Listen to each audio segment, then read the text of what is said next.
Hi, I'm Maria Theoharis or Fellow Sews on social media. Welcome back to Sew Over 50 podcast on Sew Organised Style. Grab a cuppa and relax with us. On Sew Organised Style podcast, I begin today by acknowledging the traditional custodians of the land on which we record this podcast and pay respects to the elders past and present. Thanks for joining us on Sew Over 50 podcast on Sew Organised Style. Sew Over 50 intersects with all communities. We're a community that is sew over ageism. Today's guest is Judy, or at judywillimentross, and I'm really excited that she's here today. Judy, thank you for being today's Sew Over 50 guest. Thanks for having me, Maria. It's a privilege to be asked. I always get excited when, as an Australian, I'm able to get New Zealand sewist on the podcast. It's always one of my key goals. So thank you for being on the podcast.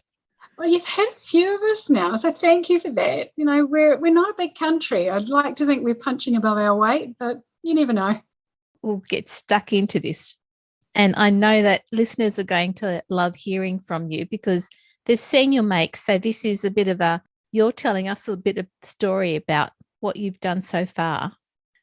Judy, your sewing strength is in creating iconic garments with precision and no waste. So is this your natural talent? The word talent is one I kind of struggle with, and I do hear it quite a bit. And I think to me, it's not a talent. I've spent decades sewing. I've tried lots of different things, and I've spent lots and lots of time on those things. So it's experience rather than talent.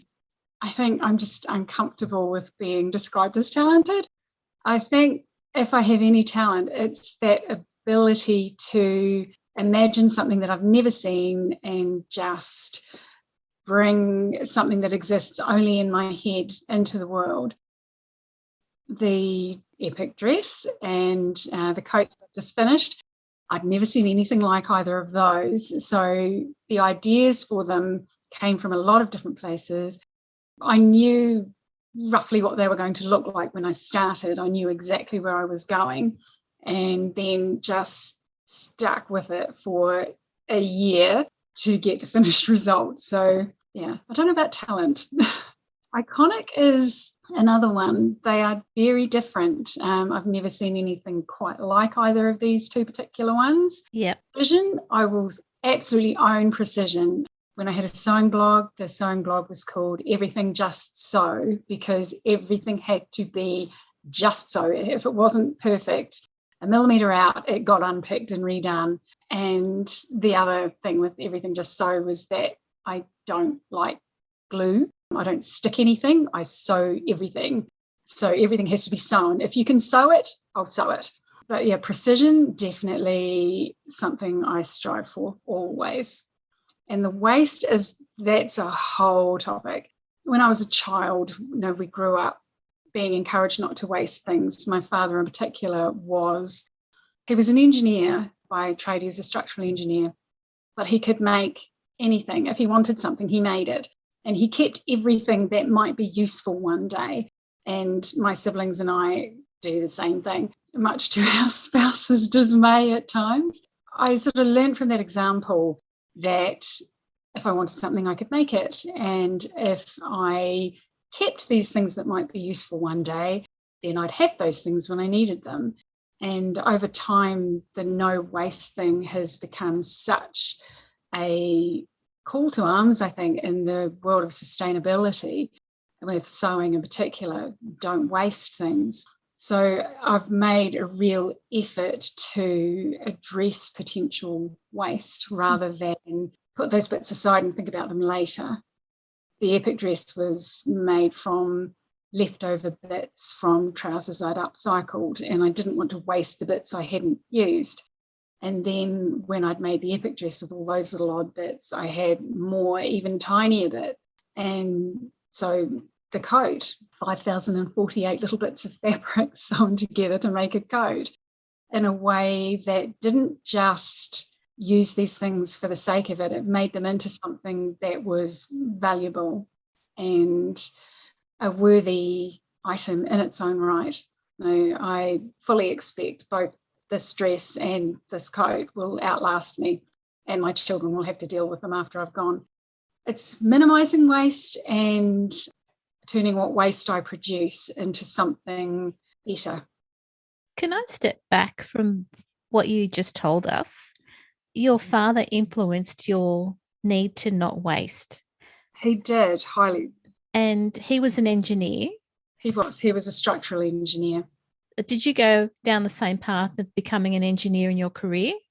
No, I actually have a bachelor's degree in clothing and textile science, which is fascinating, but much more theoretical rather than practical. So we learned a lot about physical properties of fibres, fabrics, clothing systems, all that kind of thing, on one side of it, and on the other side of it, social aspects of dress and why we wear what we do and what it says about us.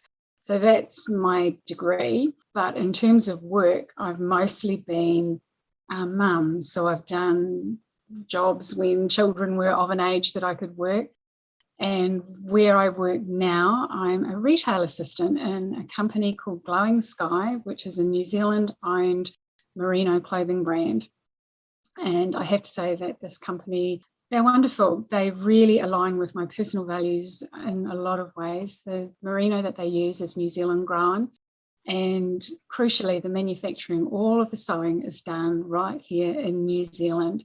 And so that's fantastic. Yay, Glowing Sky. But in terms of waste, I mean, they're a manufacturer, they make clothes, but they strive to minimise waste. If a colour is discontinued, what's left gets used for a garment range that might only have one or two sizes range, or it gets used for making samples, that kind of thing. They don't throw everything out and they don't chuck it. A lot of their scraps got donated to actually Stitch Kitchen here in Dunedin, where some were used to stuff draft stoppers. Others have been turned into baby blankets. So these were things that would have been factory waste and they're being reused. So that's what I do for my day job. I work retail, but that's who I work for. It sounds ideal because it, as you said, it fits in with your values. It really does. Yeah. And then again, stepping back. So when you studied textiles in your degree, did they talk about waste then? Not a lot. I graduated in 1999 and the fashion revolution and the push to reduce waste and reduce overconsumption has largely happened after I graduated. Right. So waste was talked about more in terms of profitability. You know, obviously if you have a wasteful pattern lathe, then you have a lot of leftovers that you can't do anything with. And you've paid for the fabric and now it's just waste that you have to get rid of. So waste was more talked about in terms of profitability rather than being a bad thing in its own right and to be avoided. And I mean, we didn't study in depth the manufacturing process, and if we had, you know, maybe they would have talked more about what you can do with waste, but it never came up during my studies. It possibly would now. Thanks for answering that question. I was just curious, you know. So the epic dress, has that been one of your favourite sewing projects? Absolutely. It grew so much over the time that I was doing it because I started it day one of New Zealand's first lockdown. So 25th of March 2020, New Zealand went into a lockdown and I figured I needed something engrossing to do because the world was just going to hell in a handbasket and I needed something to do that was not watching the news. And sewing calms me. I find it restful. Hand sewing I just find incredibly therapeutic. And the idea of this dress came from a lot of places. And so I didn't dream it up all in one day and get started, but the whole thing came together on that day and I started it. And it just seemed like the right project. And the more I got into it, the more I enjoyed it. And I did wonder how I was going to feel about sewing rows by hand 5 millimeters apart over the entire surface of this dress. And I thought, am I going to get tired of this? And no, I did not get tired of it at all. And over the year it took me to do all of that, I added in all of these things that became markers of the year. I put in a cake on my birthday. I put on a poppy on Anzac Day, a tree for Christmas Day. I put on the Southern Cross. I did a lead light window in my house. I signed it. I put on some song lyrics, quote from my favourite author. There is a swear word in Morse code in one of the lines, because I thought it would be fun to have a swear word in it, but I didn't want to actually spell it out in letters, so I did it in Morse code.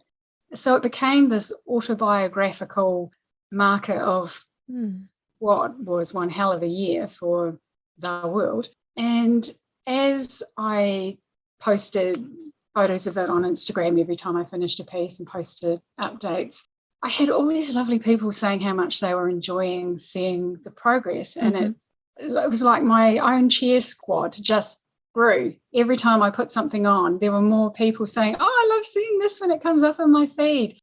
And I realized that, it wasn't just me. I wasn't sewing in isolation. Other people got a kick out of seeing it.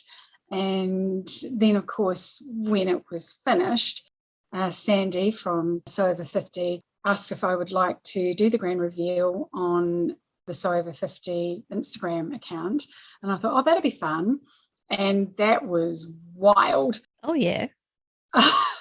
I'd completely taken aback by that. I knew there was interest because my own followers were enjoying watching it, but it blew up.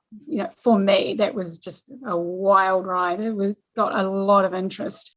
And it was validation, I guess, of what I was doing, that this insane project resonated with people, that they could appreciate why I spent a year making this dress out of scraps.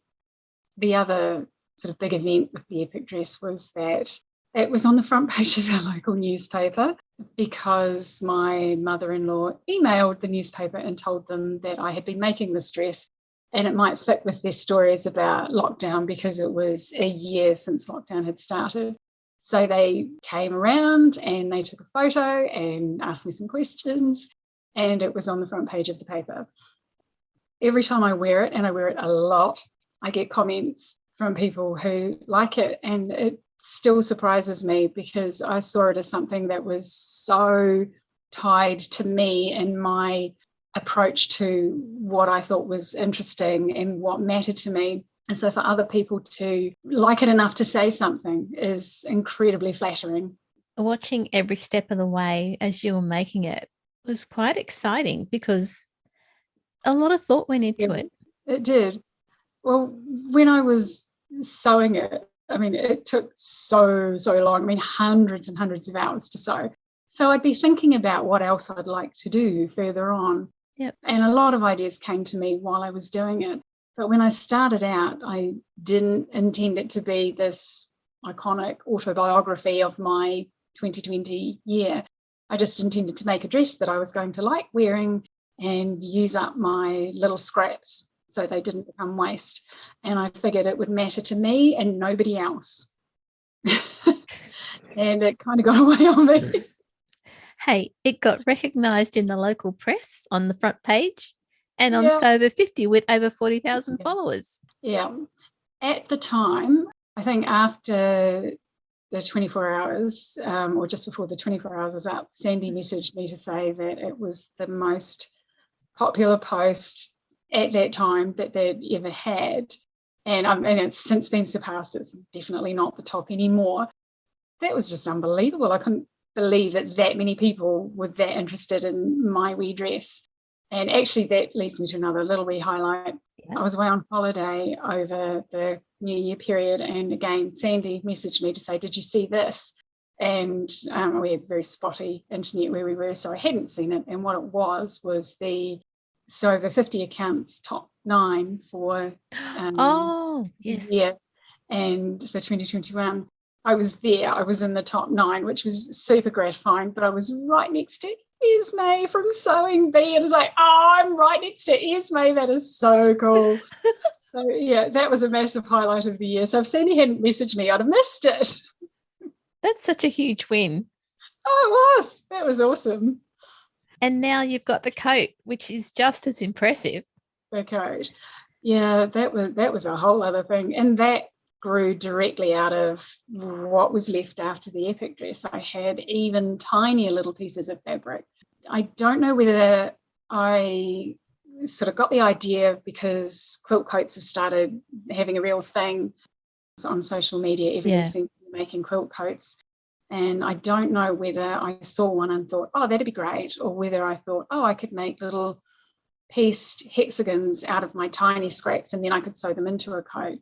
So I'm not quite sure which idea came, whether I saw a coat first and thought that's what I could do, or whether it was just quilt coats were around and the idea percolated somehow. But that is another piece that I'm really proud of that one. It was very, very fun to do and so satisfying to use scraps of fabric. They're too small for anything. So what else are you going to do with them? Just tiny little pieces of fabric, and I've turned them into something that I expect I will wear for years. The great thing about the coat is, again, there was the unveiling of all the pieces that you had put together for the coat, and it's so cohesive. Oh, thank you. And the fact that you know how many pieces you used in it, over 5,000. I don't know quite what that says about me, but I counted as I was going.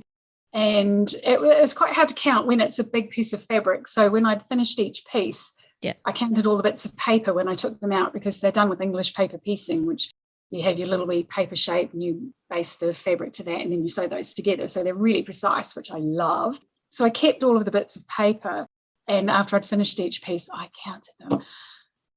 Why I did that, I don't know, but I wanted to know. So I know that there are 5,048 pieces of fabric that I stitched together to make the coat. And a few got trimmed off after because obviously there was a bit of overhang. Yeah. Bits that got trimmed off that are big enough went straight back into the hexi bag, and they will get made into more hexis for something else. So people are just going to have to watch your account to find out. I know what my next big project is going to be, but it's not going to be a hexi one. Okay. Next big project, I'm going to make a quilt for my bed, but I'm not doing that out of hexis because it would just take me too long to accumulate enough little scraps. I'm going to actually cut up, again, it's going to be upcycled trousers and shirts. So ones that I've already cut into, I'll start with those, and I have a plan. So that will no doubt appear on Instagram in the next few days when I actually get started on it. I think listeners have already been watching your account to see what comes next from Judy.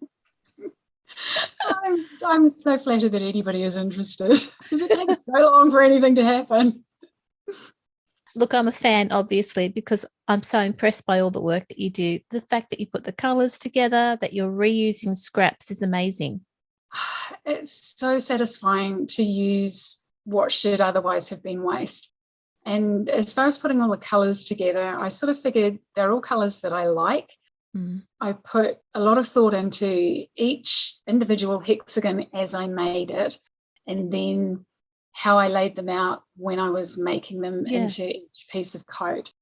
A lot of thought went into it in little increments rather than this is how the whole thing is going to look. But I had terror, I don't know how far through it was, when I thought, is this just going to look like a dog's breakfast? I do this every time I make something. I'm terrified that it is going to look awful. And with these two in particular, it's like I'm spending hundreds of hours on these things. What if I don't like them when they're done? And then I'd get further through and I just think, why do I worry? Because I'm always pleased with them. So I should have a bit more faith in myself. I'm glad you talked to yourself about not being so negative. That's good. It's a battle. Some projects I'm absolutely convinced are going to be terrible until I'm nearly finished, and then think, oh yeah, I do know what I'm doing. Yeah. I should by now. I've been sewing a long time. So when did you discover the Sew Over 50 community? It would have been after that got started, but before I turned 50. I turned 50 in 2019, and I think quite a few people I follow are already over 50, so they would have been using the hashtag. I literally could not wait to turn 50 so that I could join the club, because I thought that's where all the cool people on the Instagram are hanging out. I want to go and join in. I couldn't wait. I love it. So Over 50 is such an amazing group. Judith and Sandy, and obviously you and Susan and everybody else who's ever been involved, are amazing. The amount of work that gets done to create this beautiful community that we get to partake in and just link up with like-minded people. It's wonderful. It is. And, the call is always out for people who have a topic of interest to contact Sober 50 and do a guest post. That's always an open invitation. Oh, look, I would highly recommend anybody who has anything to say to do that. It was so much fun. Sandy reached out to me, which I have to say I wouldn't have volunteered, because it's just that, is anybody else interested in this feeling? So I definitely wouldn't have volunteered, but she reached out and invited me, and it went so well. It was really fun. So if anybody's got anything to say, contact them. I agree. There's more to this conversation with Judy that you'll hear in her next podcast. Are you curious about how Judy applies her values to her op shopping purchases? Make sure you subscribe to Soul Organised Style podcast to get Judy's next episode. Listeners, remember to direct message SoOver50 on Instagram to be a volunteer guest editor. Have a lovely day, listeners. This episode for SoOver50 podcast on Soul Organised Style was produced by me, Maria Theoharis, with permission of Judy, sound by bensound.com. You can subscribe to Soul Organised Style podcast, but with an S, not a Z, on all good podcast apps. Make sure you go back and listen to our free SoOver50 podcast archive. And if you can, consider supporting the production of this podcast on Patreon. We look forward to joining you in your sewing room next time. Stay safe, everyone.